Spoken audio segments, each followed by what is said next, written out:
আল্লাহ পাকের প্রশংসা করছি। আমরা এই যে একটা স্বাধীনতা পেয়েছি, এই স্বাধীনতার পরে অনেকেই মাস্টার মাইন্ড কে ছিল, দীর্ঘদিন ধরে আমাদের এতদিনের খোঁজা অন্বেষণ যে কে ছিল মাস্টার মাইন্ড, আমরা দেখতে পেয়েছি যে এখন সেই মাস্টার মাইন্ড অলরেডি তার পরিচয় এখন জাতির কাছে পরিচিত।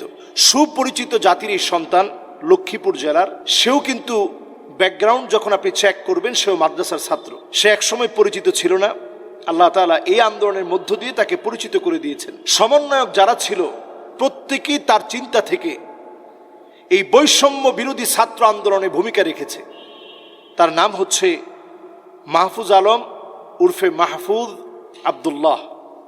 তাকে এতদিন ধরে খুঁজছে আমাদের দেশের প্রশাসন, সবাই কিন্তু শুধু একটা নাম, এই মাহফুজ আব্দুল্লাহকে এতদিন ধরে খুঁজছে।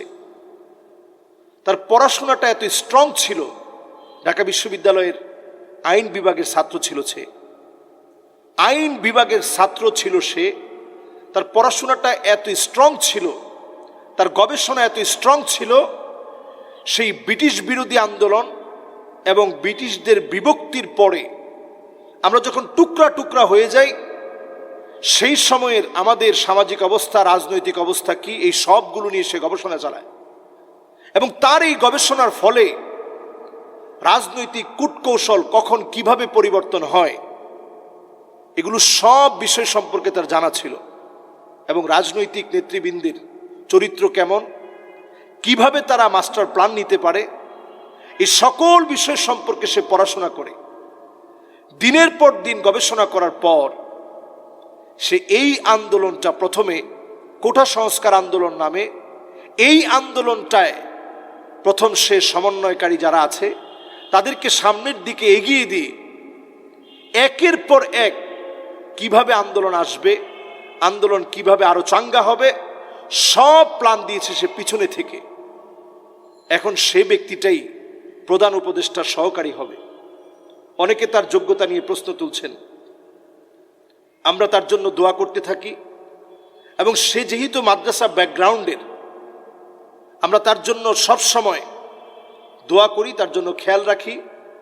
তার এই কাজের মধ্য দিয়ে নতুন একটা সূর্য উদিত হয়েছে, বিজয় এসেছে। সবাই তাকে স্মরণ করছে, তাকে পরামর্শ দিয়ে তার পথটা যেন সহজ হয়, তার চিন্তাগুলো যেন আমাদের চিন্তা হয়ে এই জাতিকে সামনের দিকে এগিয়ে নিয়ে যায়। আসলে আমরা সবসময় বলি, যুগ জামানা পাল্টে দিতে চাই না অনেকজন, এক মানুষই আনতে পারে জাতির জাগরণ। আসলে এই জাতির জাগরণ আনার ক্ষেত্রে জেনারেশন জেড এর একজন তাত্ত্বিক নেতা হচ্ছেন তিনি। আইন বিভাগের ছাত্র হলেও বিশ্ব রাজনীতি, সমাজ এবং রাষ্ট্র গঠন, মনোজগৎ নিয়ে তার প্রচুর পড়াশোনা ছিল। এবং এই পড়াশোনাগুলোর কারণেই কিভাবে এই জাতিকে নেতৃত্ব দিতে হবে, দীর্ঘদিন জুলুমের পরে উত্তরণের পথ আল্লাহ রাব্বুল আলামিনই দিয়েছেন। ওয়া মাকারু ওয়া মাকারাল্লাহ ওয়াল্লাহু খায়রুল মাকিরিন। তারা দীর্ঘদিন চক্রান্ত করেছে, সেই চক্রান্তের পর আল্লাহ তাআলাই বিজয় দিয়েছেন। তবে সে বিজয় কখনো কখনো এমনভাবে আসে, একজন মানুষের মাথার চিন্তা থেকে একটা বিজয় আসতে পারে।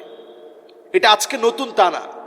তাহরির স্কয়ারে হোসনে মুবারকের দীর্ঘদিনের জুলুমের পরে একজন মানুষের মাথায় প্রথম আন্দোলনের চিন্তা আসে এবং সেই সর্বপ্রথম আন্দোলনের ডাক দেয়।